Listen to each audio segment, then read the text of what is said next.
오늘도 성경 봉독하고 기도하고 말씀 생각하도록 하겠습니다. 빌립보서 3장 12절로 14절 말씀입니다.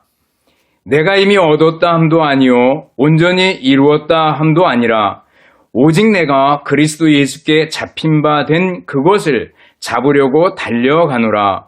형제들아, 나는 아직 내가 잡은 줄로 여기지 아니하고 오직 한 일, 즉 뒤에 있는 것은 잊어버리고 앞에 있는 것을 잡으려고 표대를 향하여 그리스도 예수 안에서 하나님이 위에서 부르신 부름의 상을 위하여 달려가노라. 아멘. 기도하겠습니다. 사랑과 은혜가 풍성하신 하나님 아버지 감사합니다. 오늘도 하나님의 말씀을 생각하는 소중한 시간입니다. 마음을 열고 말씀을 받고 말씀이 마음에서 30배, 60배, 100배로 결실하게 하옵소서. 예수님 이름으로 기도드리옵나이다. 아멘.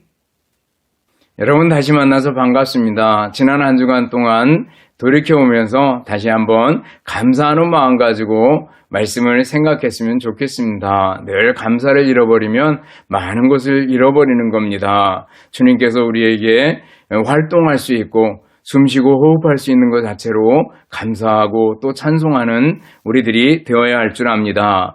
오늘 읽은 본문 말씀은 빌립보서입니다. 빌립보서는 바울사도가 감옥에서 쓴 옥중서신입니다. 그 옥중서신 속에서 오늘 본문에 보면 잡힌 바 된 그것을 잡으려고 달려가노라 라는 얘기를 해주고 있습니다. 사람은 누구에게나 이렇게 잡혀서 살아간다라는 거예요. 누구에게 잡히거나 혹은 무엇에 사로잡히거나 잡혀서 살아간다라는 거예요. 이 잡혀서 산다라는 것은 노예로 산다라는 걸 얘기해주고 있습니다. 중요한 것은 누구에게 붙들려 살고 무엇에 붙들려 사는가라는 것이 중요하다라는 거죠. 오늘 우리가 누구에게 붙들려서 살아가야 되는가, 무엇에 붙잡혀 살아야 되는가, 또 붙잡혀 사는 사람들은 어떻게 살아가야 하는가라는 것들을 오늘 본문에 보면 잘 설명해주고 있습니다.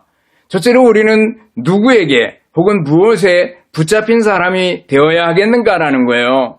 소극적인 면에서 안 되는 게 있습니다. 붙잡혀서는 안 되는 거. 어떤 것들이 있을 것 같아요? 여러분들 걱정거리들에 붙잡혀서는 안 되겠죠. 그 걱정과 염려, 현대인들이 가장 많이 걱정하고 염려하는 게 뭔가 하면 돈이라고 얘기를 합니다. 그래서 돈 걱정을 참 많이 하고 돈이 우리의 주인이 되고 돈에 따라 가지고 왔다 갔다 하는 경우들을 참 많이 보게 됩니다. 돈의 노예처럼 살아가는 사람들이 얼마나 많이 있는지 모릅니다. 부자도 그렇고 가난한 사람도 그렇고 돈의 노예로 살아가는 걸 볼 수가 있습니다. 그러나 하나님께서는 항상 돈을 관리하는 사람이 돼야 된다. 예수님께서 말씀하셔요. 하나님과 재물을 겸하여 섬길 수 없다. 재물을 섬겨서는 안 되고요. 재물은 우리의 관리자가 돼야 된다라는 거죠. 근데 많은 사람이 돈에 붙들려서 거기에 염려하고 걱정하고 돈이 많으면 많은 대로 이것을 어떻게 관리하고 또 어떻게 더 불려나갈 것인가 라는 것들을 생각하고 가난하면 가난한 대로 돈만 있으면 다 될 텐데 하는 것 때문에 걱정하는 많은 경우들을 보게 됩니다. 또 어떤 사람들은 명예에 깊이 매여 있는 것을 볼 수가 있습니다. 소위 아이돌 스타나 젊었을 때 이렇게 뜨는 별들이 있습니다. 그러나 그 시기가 지나서 아무도 불러주지 않으면 그 우울증에 사로잡히기도 하고 스스로 목숨을 끊기도 하고 그런 경우들을 보게 됩니다. 한번 명예나 인기나 이런 거에서 한번 맛을 들이면 그걸 잘 놓지 못하는 경우도 봅니다. 권력도 마찬가지입니다. 한번 권력의 맛을 보고 나면 그것을 잘 놓지 못하는 경우들을 참 많이 보게 됩니다. 절망이나 고독도 우리를 사로잡을 수 있습니다. 또 나쁜 습관들이 우리를 사로잡을 수도 있습니다. 어떤 사람은 술에 사로잡힌 사람들도 있습니다. 전에 교회에 있을 때 우리 교인 중에 한 사람이 이 중독에 걸려가지고 그 금주 시설에 까지 갔다 온 사람입니다. 근데 술을 끊었을 때 얼마나 금단현상 때문에 힘들었는지 모른다고 그것이 막 정말 헛것이 보일 정도로 힘들었노라고 얘기하는 경우를 보았습니다. 또 우리 아이들 같은 경우는요, 게임 중독에 빠져있는 학생들 얼마나 많이 있는지 모릅니다. 특별히 핸드폰 게임을 하다 보면은요, 생각을 하지 않는다는 거예요. 생각을 하려면은 제가 잘 모르지만 이 앞에 있는데 뒤에 있는데 그래서 뒤로 전달이 돼야 되는데 뒤에까지 하지 않고 앞에서 그냥 다 끝내버린다는 거예요. 그래서 생각을 하지 않게 된다고 얘기를 합니다. 중독에 깊이 빠져가지고 거기에 매여 있는 걸 볼 수가 있습니다.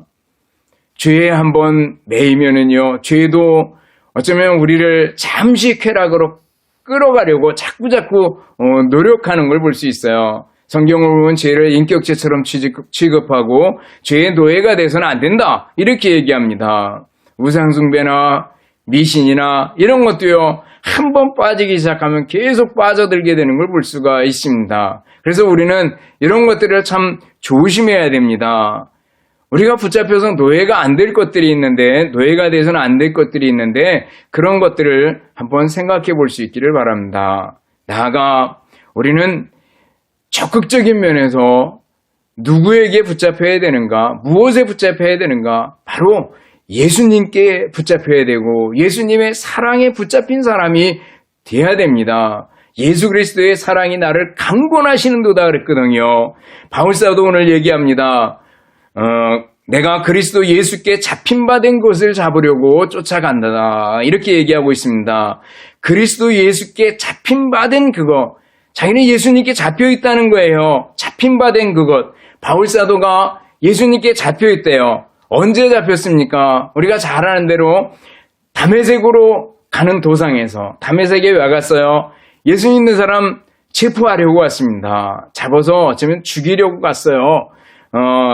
너무너무 미워해서, 그리스도인들을 미워해서 다메섹으로 가는 도중에 예수님께서 그 도상에서 나타나셔서 말씀하시죠. 사울아 사울아, 내가 어찌하여 나를 핍박하느냐, 가시체를 뒷발질하기가 괴롭지 않느냐라고 말씀해 주셔요.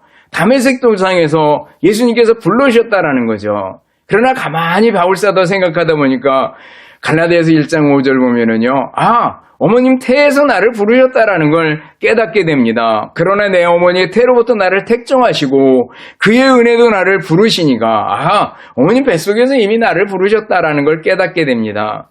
그러나 좀 더 깊이 생각해 보면요, 에베소서를 보면은요, 창세전에 나를 택하셨다고, 택정함을 받아, 이렇게 얘기하고 있습니다. 하나님께서 우리를 그냥 이 땅에 보낸 게 아니라 우리를 미리 정하시고 그리고 이 땅에 보내셨다는 거예요. 우리를 부르셨다는 거예요. 오늘 어떻게 우리들이 예수님께 붙잡힌 사람이 되었습니까? 고린도전서 7장 22절부터 23절 쭉 보면은요, 부르심을 받은 자는 그리스도의 종이라, 너희는 값으로 산 것이 되었으니 사람의 종이 되지 말라, 이렇게 얘기합니다. 값으로 산 것이 되었으니, 이렇게 얘기해요. 그 앞에 고린도전서 6장 맨 끝에도 마찬가지입니다. 값으로 산 것이 되었으니 너희 몸으로 하나님께 영광을 돌리라 라는 말씀이 나옵니다. 값으로 샀대요. 우리가 뭐였는데요? 죄의 종, 마귀의 종이었는데 예수님이 값을 치렀대요. 어떤 값이에요? 십자가의 피값을 치른 겁니다. 내가 죽어야 되는데 예수님께서 십자가에서 못 박혀 죽으신 겁니다. 예수님이 십자가에서 피 흘려주셨대요. 예수님의 보혈을 흘려주셨대요. 그 피값으로 나를 사셨대요. 그리고 의롭다고 만들어주시고 하나님의 자녀가 되는 권세를, 천국 시민이 되는 권리를 우리에게 주셨다라는 거예요. 얼마나 놀랍습니까? 예수님을 믿는다라는 것은요, 얼마나 크고 얼마나 귀하고 얼마나 놀라운 일인지 모릅니다. 예수님께서 값으로 사서 우리를 하나님의 자녀로 만들어 주셨다라는 거예요. 그렇기 때문에 바울사도는요, 그리스도인, 이렇게 얘기하는 것을 너무 자랑스럽게 생각했습니다. 당시에 그리스도인 이렇게 부르는 것은 지금 예수쟁이 이럴 때는 빈정대고 놀리는 투가 있잖아요. 그때에도 마찬가지였습니다. 그리스도인 이렇게 불리는 것은 저 그리스도에게 미친 사람 이런 의미가 있었습니다. 맞아요. 우리는 예수님께 미친 사람, 예수님께 빠진 사람, 예수님과 하나 된 연합한 사람, 또 예수님께 붙들린 사람, 예수님께 잡힌 바 된 사람이다라는 것을 얘기해주고 있습니다. 여러분들 믿습니까? 나는 예수님께 잡힌 사람이다라는 걸 여러분들 믿습니까? 믿을 수 있기를 바랍니다. 예수님을 믿는다라는 것은 바로 예수님께 잡힌 바 된 사람이다라는 거예요. 난 예수님의 사람, 예수님의 종, 예수님의 너희, 예수님 없이 못 사는 사람이다라는 게 바로 예수님께 붙들린 사람, 예수님께 잡힌 사람이다라는 거죠. 그러면 두 번째로 예수님께 잡힌 사람은 어떻게 살아야 되는가라는 거예요. 어떻게 살아야 되는가? 하나는요, 예수님께 붙잡힌 사람은 목적과 목표가 분명합니다. 살아가는 목적이 분명해요. 바로 예수 그리스도를 위해 살아간다라는 거죠. 오늘 여기 본문 보면 12절 하반절을 보면 그리스도 예수께 잡힌 바 된 그것을 잡으려고 달려간다라고 얘기하고 있어요. 잡힌 바 된 그것을 잡으려고 달려간대요. 예수 그리스도께 잡힌 바 된 그것, 바로 예수님의 종으로서 삶의 목적과 목표, 그것을 위해서 달려간다라는 거죠. 여러분들 목적과 목표가 중요합니다. 그것이 없으면은요, 우리가 목적지를 모르고 달려가는 마라톤 선수를 생각해 보셔요. 코스를 다 정해줍니다. 그래서 마라톤 하기 전에 그 코스를 한번 쭉 돌아봅니다. 그리고 내가 이렇게 돌아가지고 어디로 가야 되겠구나라는 걸 아는 거죠. 만약에 목적지를 모르면 엄청 헤매게 될 겁니다. 이번에 동계올림픽을 했어요. 근데 최민정 선수가 그 1500m 준중결승을 하고 끝나고 나서 손으로 무슨 표시를 합니다. 막 항의를 하는 표시를 해요. 왜 그랬는가 하면 전광판에 바로 그 달리기 선수들이 보는 그 전광판에 몇 바퀴 남았습니다라는 표시가 있어야 되는데 그 표시가 없었다는 거예요. 안 나왔다는 거예요. 그걸 알고 이 선수들이 굉장히 답답했겠죠. 나중에 막 뭐라고 이제 표시를 해주니까 그제서야 코치들이 손가락으로 표시를 해줬다는 겁니다. 4바퀴 남았다, 3바퀴 남았다, 2바퀴 남았다, 1바퀴 남았다 이렇게 표시를 해줬다는 거예요. 그래서 돌았다는 거예요. 아주 깜깜이로 돌았다는 거죠. 그 목표 지점이 몇 바퀴 남았는지 모르면 얼마나 답답하겠어요. 우리 인생도 마찬가지입니다. 목적과 목표를 모르면 굉장히 답답하다라는 거예요. 옛날 그리스 시대에는요, 아주 극형 중에 하나가 있는데 그것은요, 큰 물통 2개를 놔두고 이쪽에 있는 물을 이쪽으로 옮겨 담고 이쪽에 비면 다시 이쪽에 있는 물을 이쪽으로 옮겨 담고 하루 종일 이거를 시켰다는 겁니다. 아무런 목적도 없고 의미도 없는 그런 일들을 해나가는 것은요, 우리에게 고통이고 괴로웁니다.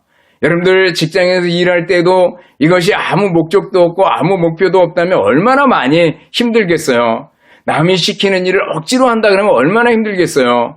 학생들이 공부하는데 이거 남이 시키니까, 그냥 엄마가 시키니까, 선생님이 시키니까 억지로 해야 된다 그러면은요, 그 공부가 얼마나 지겹겠어요. 그러나 목적과 목표가 똑바로 잡히면 그 일들이 즐겁고 그리고 새롭고 그 일들을 해나가는 것이 굉장히 어려운 단계일지라도 능히 극복해 나갈 수 있는 것을 볼 수가 있습니다. 우리 그리스도인들의 목적이 뭡니까?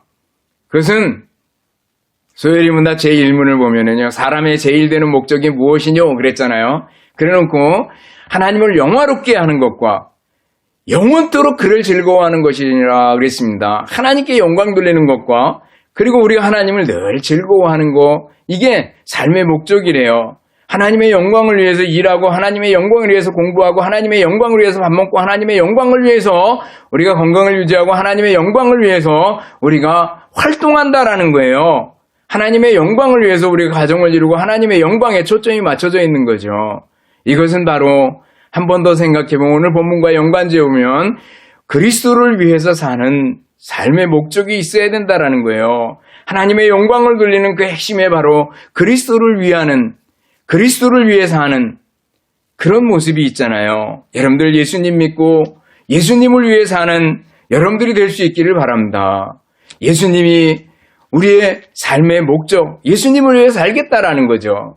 목표는 뭐예요? 오늘 본문 14절에 보면 표대를 향하여 달려간다 그랬습니다. 표대는요, 우리가 도착해야 될 천국일 수 있습니다.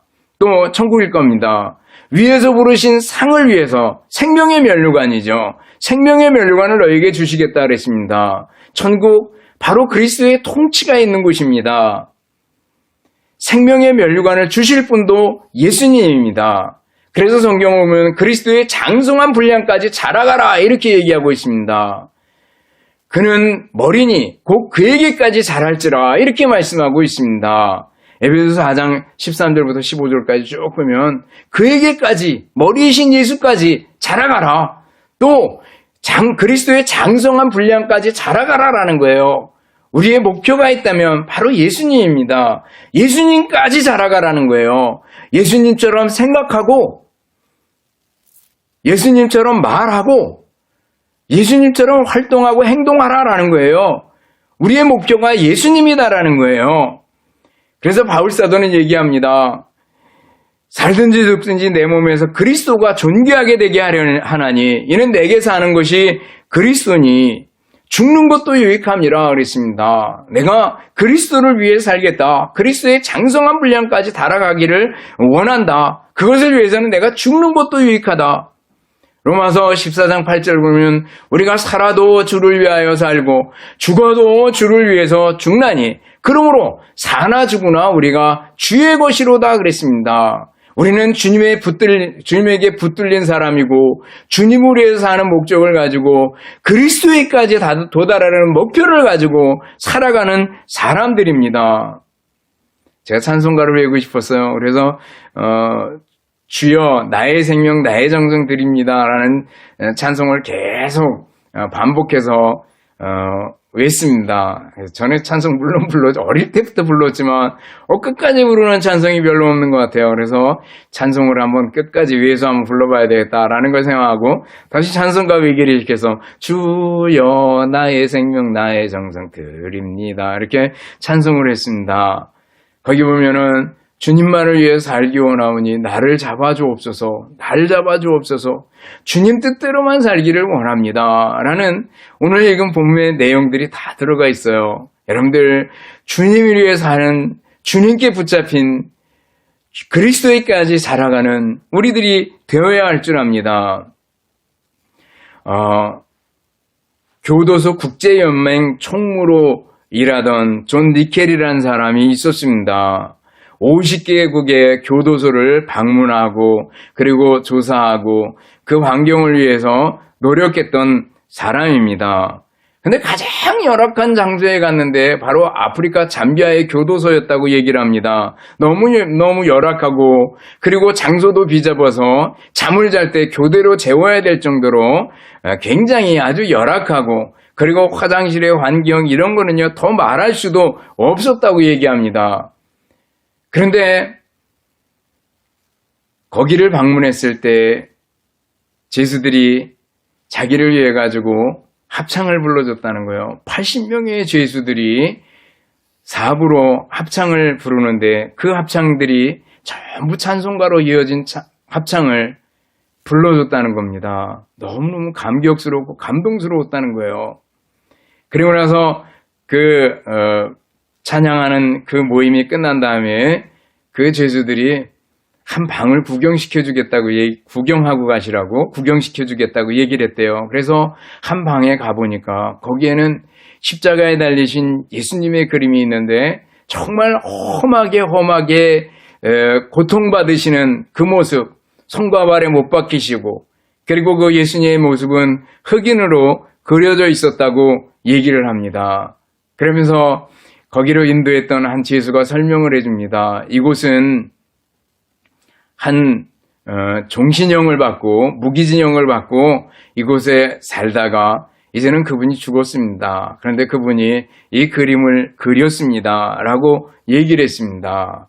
근데 어떻게 여기에 이렇게 찬양과 그리고 예수님 그림과 이런 것이 있습니까? 라고 물어봤더니 어느 한 헌신적인 목사님이 이 교도소에 있는 사람들에게 복음을 전하기 시작했고 그래서 여기 있는 모든 사람들이 다 예수님을 믿고 예수님을 찬송하고 그렇게 됐습니다. 우리들이 이곳이 비록 열악하지만 예수님의 고난을 생각하면서 우리들이 함께 서로 희생하는 자세로 꿋꿋이 버티고 있습니다.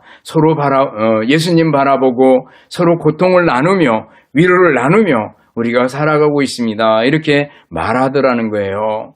여러분들, 우리들이 살아가다가 삶의 위기를 만날 때가 있고, 그리고 열악한 환경에 처할 때도 있고, 인생의 밑바닥에 곤두박질 칠 때가 있고, 사망의 음침한 골짜기를 걸어갈 때가 있을 수 있습니다.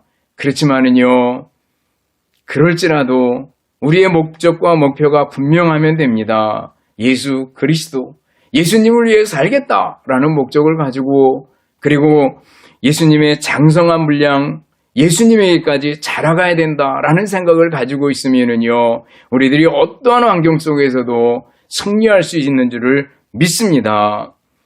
또 목적과 목표가 분명할 뿐만 아니라 예수님께 붙잡힌 사람은요, 가치관이 다릅니다. 가치관이 분명합니다.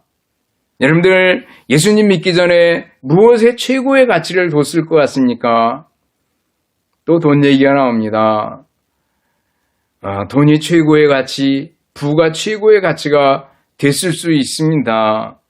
근데 바울사도는요, 오늘 읽은 빌립보서 3장 본문 조금 앞에 보면 자기가 가졌던 지식과 학문과 부와 명예와 모든 거 계시죠. 자기가 가졌던 모든 갖췄던 거 뭘로 여겼다 그랬어요? 배설물로 여겼다 얘기합니다. 왜 그랬어요? 그리스도를 아는 지식이 가장 고상하기 때문에 그렇다라는 거예요. 예수님을 아는 지식이 너무너무 높고 귀하고 가치가 있는 것이기 때문에 자기가 쌓았던 모든 지식과 학문과 부와 명예와 모든 것을 다 배설물로 여겼노라고 얘기하고 있는 걸 볼 수가 있습니다. 밭에 감추인 보화 비유나 진주 비유를 아시잖아요. 농부가 밭을 갈다가 밭에 감추인 보물을 발견합니다. 그래서 어떻게 해요? 자기의 전 재산을 팔아서 그 밭을 삽니다. 아니, 보물을 사게 되는 거죠. 진주 장사가 아주 귀한 진주를 발견하고 자기의 전 재산을 팔아서 진주를 삽니다. 보물을 사죠. 그 보물, 그 진주, 밭에 감춰진 그 보화가 뭡니까? 바로 그것은 천국이고 그 핵심이 바로 예수님이 계시다라는 거예요. 예수님의 가치를 알 수 있기를 바랍니다. 예수님의 가치를 알고 예수님이 어떤 분인가 바로 알면은요, 우리가 예수님에게 붙잡힌 사람으로서의 삶을 사는 겁니다. 마소라 사론 얘기를 자주 합니다. 성경은요, 원본은 사라졌습니다. 원본이 있으면 사람들이 그것을 하나님처럼 신처럼 이렇게 모실 거예요. 거기 저라고 섬겼을 겁니다. 하나님께서 원본을 없애버리셨어요. 대신 사본들이 수천 개의 사본이 있습니다. 근데 가장 꼭대기에 있는 사본 몇 개가 있는데 그 사본 중에 마소라 사본이 있습니다. 이 사본이 발견된 유래가 있습니다. 베두인이라고 목동들이 있습니다. 그 사막 광야죠. 거기에서 양들을 끌고 다니면서 목초지를 끌고 다니면서 양을 치는 목자들인데 어느 날 장난을 칩니다. 앉아가지고 동굴이 있는데 동굴 속에 돌멩이를 툭툭 던졌습니다. 근데 어느 게 동그랑그래요. 그래서 가봤더니 10개의 항아리가 있었대요. 그리고 그 항아리 속에 하나 이렇게 가죽으로 둘둘 말아놓은 두루마리가 있었습니다.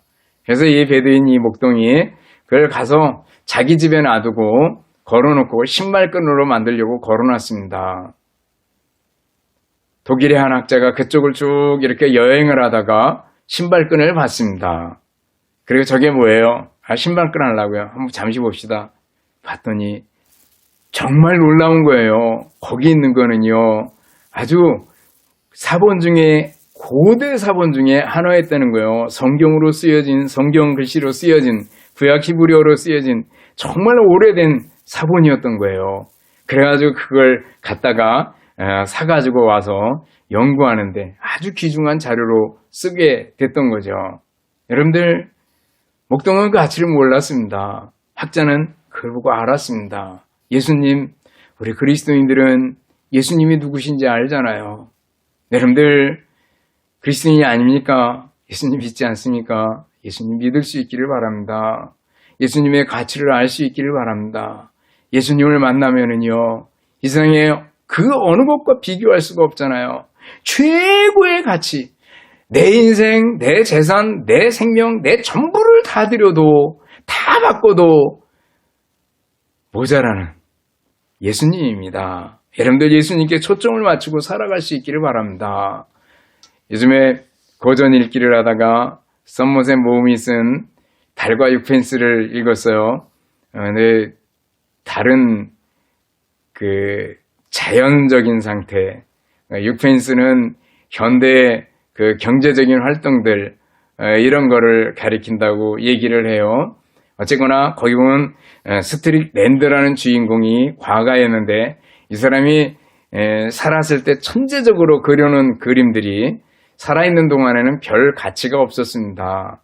근데 나중에 이 사람이 죽은 다음에 아주 큰 가치를 인정받게 되고 비싼 가격으로 팔리게 됐습니다. 고갱을 모델로 삼았던 그런 건데 타히티 섬 얘기가 나옵니다. 근데 그 타히티 섬에 한 숙박업소를 하는 그 여인이 그 작품들을 아주 대수롭지 않게 여기고 그냥 다 팔아버렸다는 거예요. 다 남 줘버리고 나중에 높은 가격이 되고 나니까 얼마나 아쉬워하는지 몰라요. 여러분들 예수님의 가치를 알고 예수님이 너무너무 소중한 분이다라는 것을 다시 한번 생각할 수 있기를 바라겠습니다. 주 예수보다 더 귀한 것은 없네. 이 세상 부귀와 바꿀 수 없네. 이 세상 명예와 바꿀 수 없네. 나의 생명과 바꿀 수 없네. 여러분들 알잖아요. 예수님을 귀하게 여기고 예수님의 가치를 인정하고 예수님을 최고로 높이고 살아갈 수 있기를 바랍니다. 그래서 세례 요한은 뭐라 그래요?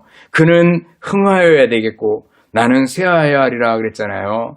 예수님은 높임받고 예수님은 높아지고 나는 쇠해지고 나는 낮아지고 나는 사라져도 좋습니다 라는 거죠.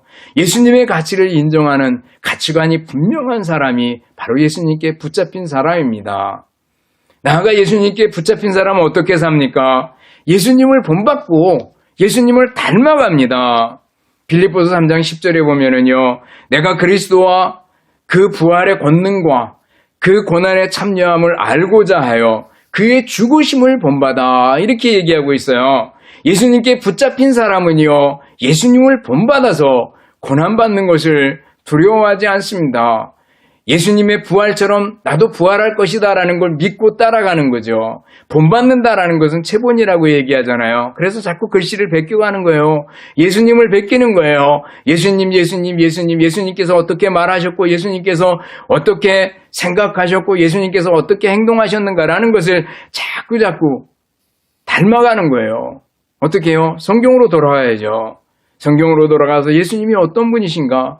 복음서를 읽고 또 나머지 성경들을 읽고 그래서 예수님이 누구신가, 예수님이 어떤 분이신가라는 걸 우리가 알아야지 닮아가잖아요. 성경을 떠나 있습니까? 다시 성경으로 돌아갈 수 있기를 바랍니다. 예수님이 이때 어떻게 생각하셨을까?